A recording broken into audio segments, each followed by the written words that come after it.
Saya mempunyai isteri yang lebih muda, beza umur 20 tahun, dah 5 tahun berkahwin. Kami selalu bergaduh, dia selalu mencari kesalahan saya. Tiap-tiap hari dia minta cerai. Ada buat hubungan dengan lelaki lain, pernah keluar dengan lelaki lain tanpa pengetahuan saya. Dan lelaki itu ada datang rumah bila saya bekerja. Tapi saya ni seperti lelaki bodoh, tak boleh bersuara. Sayang saya membuat saya jadi macam tu. Isteri saya cakap kesat depan kawan-kawan kami. Saya tak bahagia bersama dia, tapi saya tak boleh kehilangan dia. Lelaki ni ada maruah. Ada bu, ada maruah. Lelaki ni ada maruah. Ada maruah. Dengar pesan saya tahu.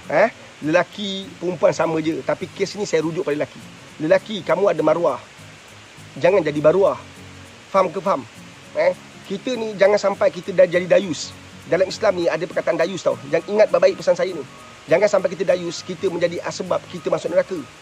Boleh faham tak? Bila kita gagal menghapuskan kemungkaran depan mata, habis kita besok seksa kita. Nampak tak? Bila kita sedar isteri kita melakukan maksiat, kan, dan kita tak lepaskan dia, kita akan hadapi masalah besar nanti. Jadi saya bukan cakap suruh lepaskan, tapi saya nak bagi tahu, seorang lelaki dia mesti ada maruah. Kan? Bila kamu ada maruah, kamu akan jalankan tanggungjawab kamu sebagai seorang suami, seorang lelaki yang betul. Kan? Jangan jadi baruah. Dan isteri berzina depan mata pun masih simpan. Ini salah ni. Kalau tak mampu dakwah, lepaskan. Sebab dosa itu berpanjangan. Dia berdosa, kamu pun berdosa. Allah mesan selamat, umat selamat. Perasaan cinta itu memang ada setiap masa. Kan? Sebab itulah kita kena mencintai Allah itu tinggi. Kita kena mencintai Rasulullah itu paling tinggi. Bila kita tidak mencintai Allah dan Rasul, maka cinta pada manusia membabi buta. Kita cinta pada isteri. Kalau isteri meninggal macam mana? Saya nak tanyalah suatu soalan. Kalau isteri kita meninggal macam mana? Adakah sudah hilang perasaan cinta pada orang lain? Faham ke faham? Tadi pagi baru saya cakap pada pelajar madrasah saya. Bila kita mencintai mak kita, kan, jangan sampai tahap kita tak mampu nak tegur mak kita ketika mak kita buat maksiat. Tapi tegurnya hikmah, tegurnya bijaksana. Tapi jangan sampai kita tak mampu tegur mak kita buat maksiat. Sebab kita nak mak kita ke syurga, kita kena tegur dia. Kita kena tegur bapak kita, kita kena tegur adik-adik kita, kita kena tegur keluarga kita. Tapi bijaksana dan hikmah. Itu cara dia. Allah mesal yang selamat, wa'al selamat. Kan? Sebab itulah orang yang tanya soalan ni. Kan? Anda buat solat sunat 2 rakaat, minta petunjuk pada Allah. Saja aku solat sunat 2 rakaat kerana Allah Ta'ala. Sujud pada Allah, minta, ya Allah, apa patut aku buat? Minta petunjuk daripada Allah. InsyaAllah Allah tidak akan sia-siakan doa orang yang dizalimi. Biasanya lelaki ni kurang dizalimi, biasanya perempuan. Tapi kes ni menarik. Isteri anda zalimi. Ini berita yang saya nak sampaikan kepada anda semua. Dengar baik-baik. Pasang telinga, cepat.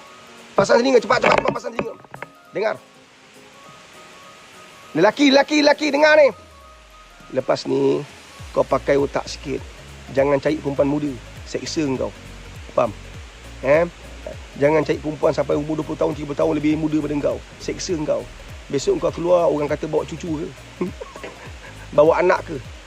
Bila bawa perempuan muda, kan, dia nafsu dia masih kuat, tenaga dia masih kuat. Kita dah lemah, banyak pakai pil.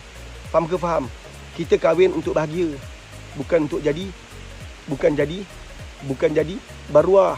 Kita kahwin untuk bahagia, bukan untuk dikhianati, dizalimi. Faham ke faham? Jadi masa nak teka perempuan, banyak pakai otak. Nampak tak?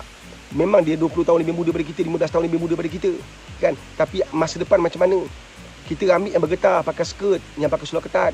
Kita makin tua, nafsu dia ada, keinginan hidup dia masih ada. Nampak tak?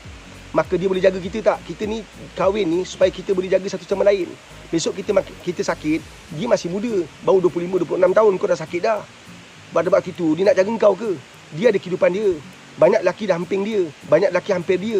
Hari ini, zaman ini, orang bukan kira bini orang, isteri orang. Orang bukan kira suami orang, janda orang main gembat je. Faham ke faham?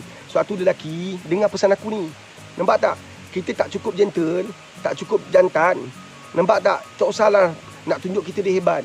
Umur kita dah 50 tahun, nak pergi tackle budak 15 tahun. Pakai otak lah sikit. Nampak tak? Kita ingat kita hebat. Kita boleh tundukkan perempuan.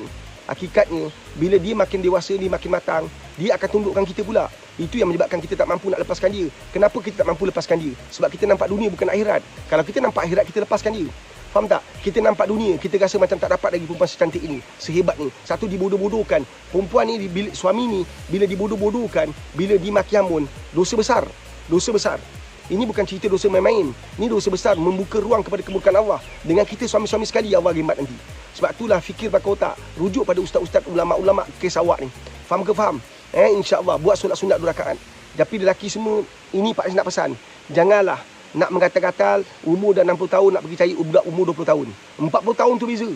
40 tahun tu beza. Ya Allah, dia mungkin kahwin dengan kau. Tak semua, tapi sebahagian besar berkahwin dengan kita sebab harta kita. Cuba kau pekebun kecil.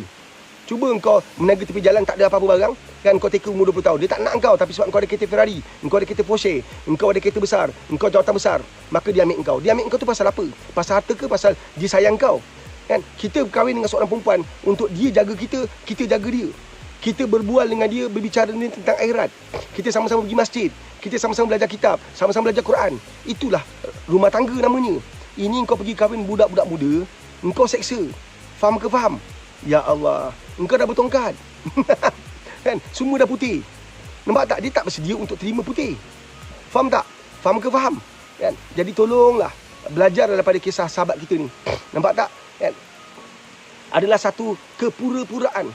Adalah fantasi berkahwin orang muda. Umur 40 tahun dapat anak dara 20 tahun. Itu semua fantasi sebenarnya. Kan? Tak semestinya kamu akan bahagia. Jadi tolonglah jaga yang ada. Faham tak? Isteri dah meninggal. Kalau isteri dah meninggal, carilah yang matang sikit. Engkau jangan cari budak-budak. Engkau dah umur 50 tahun, engkau nak pimpin dia lagi. Penat engkau. Dia nak pergi karaoke. Engkau nak pergi masjid. Engkau kira okey. Dia nak pergi karaoke, engkau nak pergi masjid. Engkau kira okey.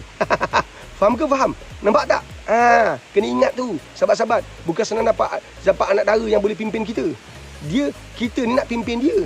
Tapi dalam usia macam kita ni, kita banyak masa nak pimpin diri kita sendiri. Faham ke faham? Jangan lalu gairah. Berita baik untuk anda semua jantan. Berita baik untuk semua lelaki macam aku ni. Lelaki-lelaki macam kita ni. Apa dia? Engkau tak perlu risau tentang anak dara yang umur 15, 20 tahun, 25 tu yang bergetah tu. Engkau jangan risau. Engkau jaga amal, engkau solat on time. Faham kan? Engkau bangun tengah malam, anak dara dah tunggu engkau. Itu lebih power dara dia. Apa dia? Bidadari. Bidadari bro tunggu kita. Engkau bangun pagi-pagi tahajud tu, bidadari gendap engkau. Bergebut-gebut dia nak kenyang kau. Aku dah tahu dah. Engkau dah tahu tak? Faham tak? Faham tak? Aku dah tak ada masalah. Aku dah tahu dah bidadari tinggal tunggu aku. Engkau orang macam mana pula? Yang kau bagi kerja anak dara buat apa?